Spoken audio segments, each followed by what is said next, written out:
구엘 부인을 위한 작은 별장에서 기타 등등 굉장히 많은 작품들이 남겨져 있었고, 오늘날 우리가 가우디의 작품을 많이 볼 수 있는 가장 큰 이유가 바로 구엘이라는 사람이 있었기 때문에 오늘날 가우디의 작품을 많이 볼 수 있다라고 이야기를 할 만큼, 가우디에겐 구엘이 없었다면 작품 활동을 거의 하지 못했을 뻔했다라고까지 이야기가 될 만큼 지금은 최고의 건축가라고 평해지지만, 그 당시 살아있었을 당시에는 가우디의 작품을 인정하지 못하는 사람들이 더욱더 많았기 때문에 가우디는 그다지 인정을 받지 못했었다고 합니다.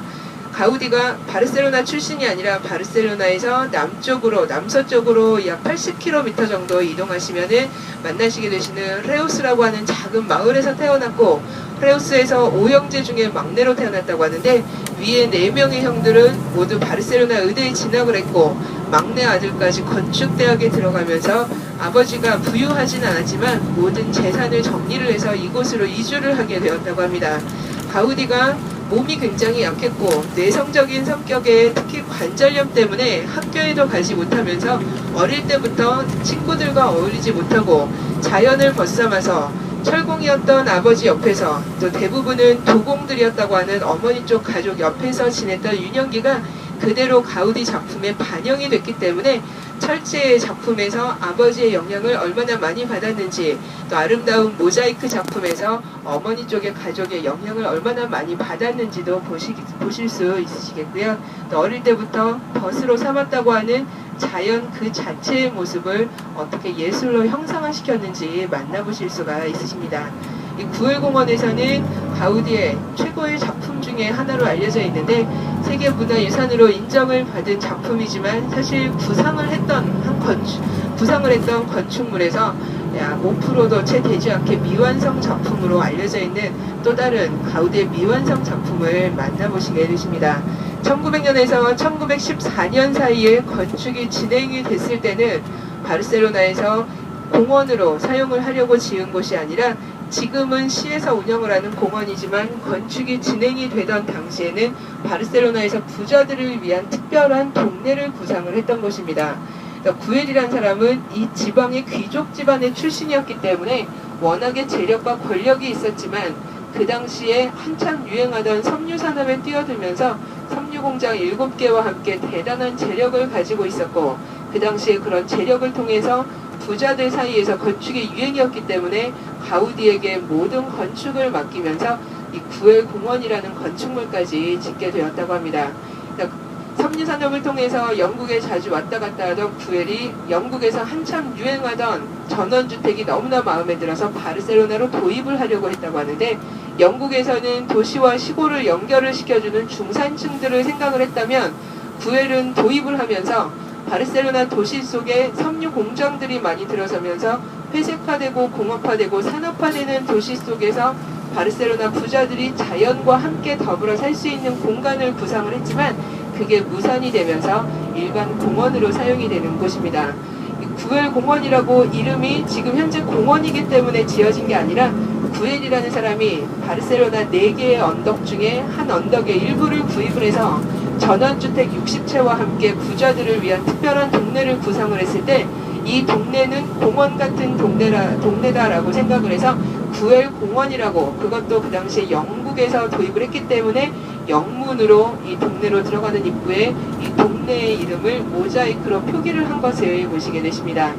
구엘 공원이라는 동네로 지금은 부자들이 사는 특별한 아파트 단지나 빌라 단지, 막힌 공간이 많지만 그 당시에는 획기적인 생각이라고 보시면 되시겠고요. 전원주택 60채와 함께 한 막힌 빌라 단지 같은 한 단지를 구상을 한 것이 무산이 되면서, 구상을 했던 60채 한 채도 지어지지 않은 채 이 동네로 들어가는 입구에 경비실과 타가소로 사용을 할 2개의 건축물과 함께 시장으로 사용을 하려고 했다고 하는 86개의 기둥의 방, 86개의 기둥이 인위적으로 받치고 있는 긴 벤치가 있는 광장까지만을 관람을 하시게 되십니다.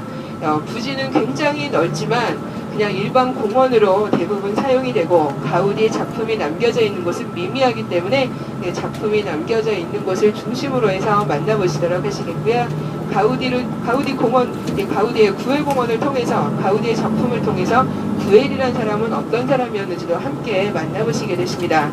정문 쪽에 주차장이 없는 관계로 후문에서 내리셔서 가우디의 작품이 있는 정문 쪽으로 내려가시게 되시는데요. 길이 미끄러우니까 조심하시면서 내려가시도록 하시겠고요. 일단은 저하고 함께 내려가셔서 경비실과 타가소가 있는 곳에서 간단하게 설명드리고 충분히 감상하시면서 충분히 촬영하실 시간 드리니까요. 그 시간 이용하셔서 촬영하시면서 감상하시도록 하시겠습니다. 성가족 성당과 함께 연결이 되어 있는 바르셀로나에서 가장 가난한 이 언덕을 구엘이라는 사람이 이런 가난한 언덕의 부자 동네를 구상을 한 이유가 있다면 이 언덕 뒤쪽으로는 아주 오래전부터 자연보호 구역이었기 때문에 유난히 새소리가 많이 들리고 공기가 맑고 또 바르셀로나 도시와 함께 바다의 모습까지 한눈에 들어오는 전망까지도 좋은 곳이기 때문에 부자들이 살 수 있는 전원주택이 들어서기에 적합하다라고 주장을 했지만 1900년에서 1914년 사이 건축이 진행이 되던 동안 부자들 사이에서 권력있고 재력있던 사람들 사이에서 전혀 호응을 보이지 않으면서 집이 두 채밖에는 분양이 되지 않았다고 하는데 한 채의 분양은 또 가우디가 산 거기 때문에 순수하게 분양이 된 게 딱 한 채밖에는 되지 않았다고 합니다. 모델하우스를 찾아왔던 부부가 8부부밖에 되지 않았다고 할 만큼 호응을 전혀 받지 못하는 이 가난한 동네였기 때문에 바르셀로나 그 당시에 상류층에서 호응을 보이지 않아서 재력적으로 문제가 있었고 또 모든 것을 지원을 해주던 구엘이 사망을 했기 때문에 가우디가 혼자서 2년 정도 이끌어 갔지만 결국에 자금난에 시달리다가 바르셀로나 시로 구엘 자손들이 헐값에 넘긴 곳이 바로 지금 현재 이곳 구엘 공원입니다. 구엘 공원 가우디의 작품과 함께 구엘이라는 사람은 어떤 사람이었는지도 함께 만나보시면서 맑은 공기와 함께 산책도 즐기시면서요. 바르셀로나의 모습이 한눈에 들어오기 때문에 전망도 즐기시면서 1900년에서 1914년의 작품 관람하신 후에는 이동하셔서 바르셀로나에서 가장 동쪽 바다와 함께하는 올림픽 해변이 있는 곳으로 이동하셔서 스페인을 대표하는 음식 중에 하나라고 하는 빠에야와 함께 점심 식사하시도록 하시겠습니다. 자, 구엘공원 역시 관광객분들이 가장 좋아하는 곳 중에 한 곳이기 때문에 굉장히 많은 소매치기들이 있습니다. 화장실을 가려고 줄을 설 때도 이 소매치기들이 활동하는 곳이니까 오늘 가시는 곳곳마다 사람들이 많은 곳이긴 한데요. 그래도 조금 더 조심해 주셔야 하실 곳이고 구엘공원이니까 다니시면서 가방에 소지품에 귀중품에 조심하시면서 다녀주시고요. 차에서 내리시면은 경비실과 타가소가 있는 곳까지 다 함께 내려가시도록 하시겠습니다.